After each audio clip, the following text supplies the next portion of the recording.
Welcome to This Explainer. I want you to step with me into the dark, untamed woods of early 19th century Tennessee. The year is 1817, and the air along the Red River is thick with a really heavy, unspoken dread. Today, we are exploring a cultural nightmare so deeply unsettling, it has actually endured for over 2 centuries as America's absolute most famous folklore legend.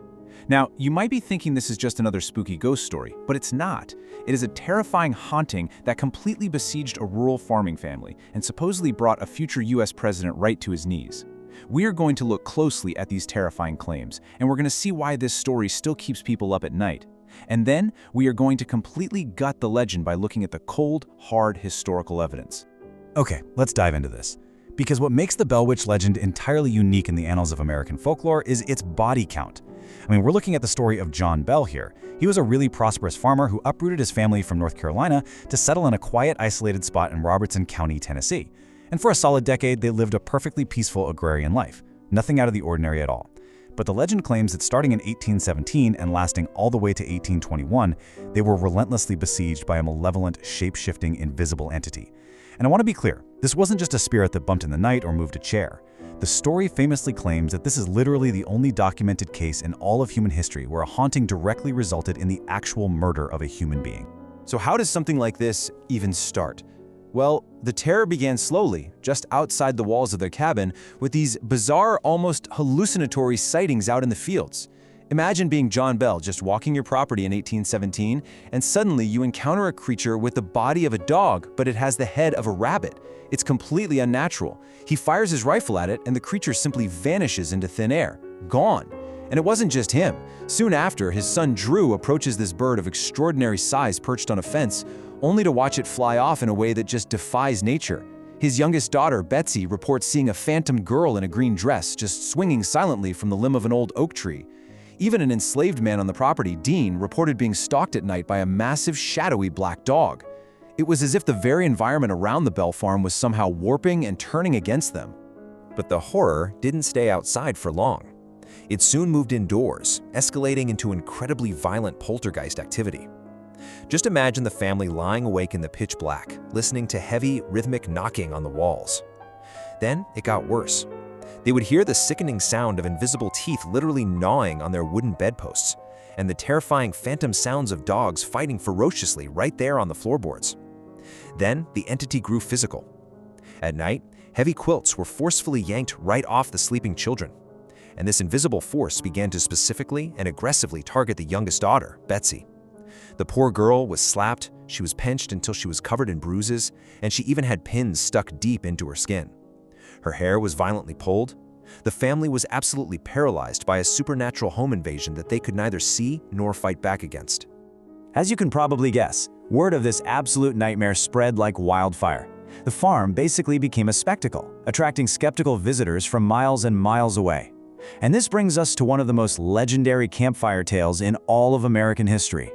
According to the lore, in 1819, future President Major Andrew Jackson, who, let's remember, was a hardened military hero, traveled to the farm with his men to investigate.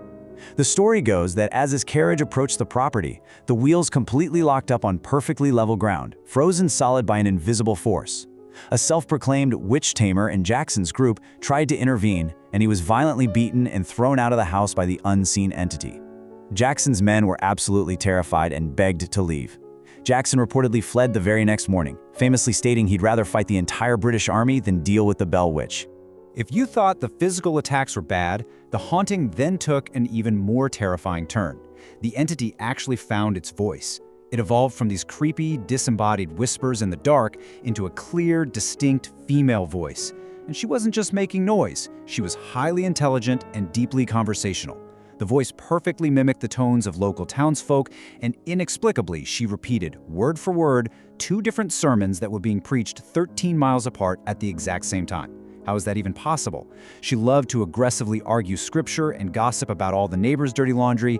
When someone finally asked who she was, the voice claimed it was the witch of a local woman named Kate Batts, who was a neighbor that happened to be holding a bitter grudge against John Bell. From that moment on, the terrifying presence haunting the family was simply known as Kate. The entire horrifying ordeal finally peaked in December of 1820. For a while, John Bell had been suffering from a mysterious, completely paralyzing illness, and the witch proudly claimed to anyone who would listen that she was the one inflicting it upon him. Then, one morning, he was found entirely unresponsive in his bed. Nearby, his son discovered a strange little vial containing a mysterious dark liquid. Just to test it, a single drop was given to the family cat, and the animal instantly went into violent convulsions and died on the spot. The voice of Kate suddenly echoed through the house, screaming a terrifying boast. She had successfully poisoned old Jack. And just to add a final, unbelievably chilling insult to the whole thing, the entity loudly sang rowdy drinking songs while John Bell's grieving family lowered him into his grave. The sheer terror and the bizarre specifics of this story left a massive, indelible cultural footprint. I mean, the legend directly helped inspire the atmospheric dread you feel in movies like The Blair Witch Project, and the story itself was adapted into the 2005 Hollywood film An American Haunting, starring Donald Sutherland. Even today, ghost tourism is absolutely booming in Adams, Tennessee. Every single year, thousands of people flock to the Bell Witch Cave, which is a karst cave on the former Bell property. It's basically become a modern portal for paranormal enthusiasts searching for cold spots and electronic voice phenomena. This legend is highly lucrative, and it is just deeply, deeply embedded in Southern Gothic identity. Now, what's really interesting about this timeline is the glaring gap it exposes. We are going to hard pivot right now from the terrifying folklore to the cold, hard reality of historical documentation. Look at this massive gap. The terrifying events allegedly happened between 1817 and 1821, yet the very first time the Bell Witch was ever briefly mentioned in a printed history book wasn't until 1886.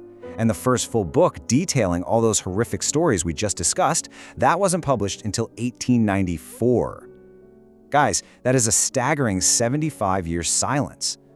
Let's think about this critically. A ghost allegedly commits a highly public murder, draws the attention of a future US president, totally terrorizes a community, and yet the local presses are entirely silent about it for nearly a century? Does that make any sense at all? So you have to ask yourself, where did all these incredibly detailed, terrifying stories actually come from? Well, almost all of them trace back to one single source: a local newspaper editor named Martin V. Ingram, who published his so-called authenticated history in 1894. Now, Ingram claimed he based his book on a long-lost diary written way back in 1846 by John Bell's son, Richard. But here is the stark reality of the situation. No one has ever seen this diary. It literally does not exist outside of Ingram's own claims. Furthermore, Ingram very conveniently waited to publish his sensational money-making book until every single person with first-hand knowledge of the events was entirely dead and buried. Skeptical researchers like Brian Dunning strongly argue that Ingram's book is nothing more than opportunistic historical fiction, vastly embellishing vague, decades-old local rumors just to sell books. Let's completely dismantle the most famous piece of the legend, the incredible visit from Andrew Jackson. It's a brilliant story because it perfectly validates the terror of the witch, right? I mean, if the hero of the Battle of New Orleans is scared to death, this thing must be absolutely real. But the reality is starkly, undeniably different. Despite Jackson's life being meticulously documented by military records, thousands of letters, and countless historians, there's absolutely zero contemporary evidence placing him anywhere near the Bell Farm in 1819. None. The entire campfire tale of the paralyzed wagon and the beaten witch tamer appears to be a pure fabrication, just injected into the story decades later by writers looking to add historical gravitas to a spooky local myth. So if we strip away all of the 1894 embellishments, what are we actually left with? We're basically left with a rural family experiencing domestic disturbances that all seem totally centered around a young teenage girl. Skeptical investigators like Joe Nickel point to a well-documented psychological phenomenon called poltergeist faking syndrome. History is literally full of cases where a distressed adolescent who is feeling trapped or desperately seeking attention consciously or even subconsciously creates paranormal phenomena. They throw objects, make knocking sounds, or fake voices. Interestingly enough, modern interpretations have really run with this psychology. Even the film An American Haunting actually suggests the poltergeist was just a manifestation of Betsy Bell's severely repressed trauma, essentially acting as a subconscious defense mechanism against severe abuse by her own father. And this brilliantly illustrates the skeptic's point. coming from the absolute strongest piece of historical evidence we have in this entire case. We actually have an entry from the diary of Captain John R. Bell, and just to be clear, he had no relation to the family, who was traveling through the area in 1820, right while the haunting was allegedly in full swing. He recorded the local gossip about the events. Folks, this is the only contemporary, first-hand historical document that exists from the actual time of the haunting. Notice what he recorded. Yes, thousands of visiting, but many locals suspected that the 15-year-old girl, Betsy, or her brother were simply practicing ventriloquism to fool the crowds. That's it. The locals, in 1820, suspected a hoax by a bored teenager, not a murderous supernatural demon. So how in the world did a suspected teenager's hoax turn into America's greatest, most lethal ghost story? Well, it became a highly useful psychological utility for the entire community. Just listen to the words of Lucinda Rawls, a woman who lived in the area in the 19th century. The Bell Witch basically became a regional scapegoat. If your cow died, well, it was the witch. If you had a violent domestic dispute, it was the witch making you crazy. In fact, in 1868, two men in the area actually murdered a guy named Smith, and their literal defense in a court of law was that Smith had used the powers of the Bell Witch against them. The legend grew to monstrous proportions because the community desperately needed a container for their fears, their bad luck, and their own misdeeds. We've seen the absolutely terrifying folklore, and we've completely gutted the legend by looking at the missing diaries, the entirely absent historical records, and that staggering 75 years silence in the press. It really shows us how easily a simple rural hoax or a tragic family conflict can be embellished by a clever writer decades later into a supernatural murder mystery. The Bell Witch legend survives today not because it is historically authenticated, but because human memory fundamentally prefers the thrill of the supernatural over cold, mundane reality. We want the dark woods to hide monsters. We want to believe the impossible. So the next time you hear a terrifying historical myth, I want you to ask yourself, what is the actual source and what is just the shadow cast by our own imaginations? Thanks for exploring this with me today. It's been a wild ride.